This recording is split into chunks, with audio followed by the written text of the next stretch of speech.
அந்த வகையில் உக்ர தெய்வங்கள் ஒருவராக திகழக்கூடியவள் தான் வராகி அம்மன். பெண் உக்ர தெய்வம், ஆண் உக்ர தெய்வம் என்று தெய்வங்கள் இருந்தாலும் பெண் தெய்வங்களுக்கு அதிக அளவில் வீரிய தன்மை இருக்கின்றது என்று கூறப்படுகின்றது. உக்ர தெய்வங்கள் மட்டுமல்ல, சாதாரண எந்த தெய்வமாக இருந்தாலும் நம்முடைய நியாயமான வேண்டுதலையும் கோரிக்கைகளையும் முன்வைத்து சரணாகதி அடைந்தால் மட்டுமே தான் அந்த வேண்டுதலும் கோரிக்கையும் பிரச்சனைகளும் கஷ்டங்களும் தீரும்.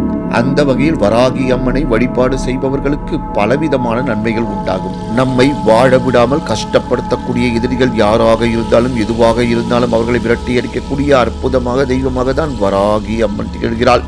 அப்படிப்பட்ட வராகி அம்மனை நாம் பஞ்சமி திதியில் வழிபாடு செய்யும் வழக்கத்தை வைத்திருப்போம். பஞ்சமி திதி மட்டும் வழிபாடு செய்யாமல் பின்வரும் இந்த ஒரு மந்திரத்தை தினமும் 108 முறை வராகி அம்மனை நினைத்து கூறினாலே வாராகி அம்மனின் அருள் நம் வாழ்வில் இருக்கக்கூடிய கஷ்டங்கள் அனைத்தையும் தீர்த்துவிடும் என்று கூறப்படுகின்றது. சுத்தமாக இருக்கக்கூடிய நபர்கள் தான் கூற வேண்டும். அசைவம் சாப்பிட்டிருந்தால் இந்த மந்திரத்தை கூறக்கூடாது.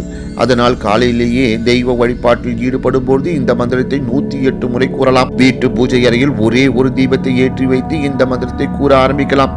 இந்த மந்திரத்தை கூறும்போது வராகி அம்மனுக்கு ஏதாவது ஒரு நைவேத்தியத்தை வைக்க வேண்டும்.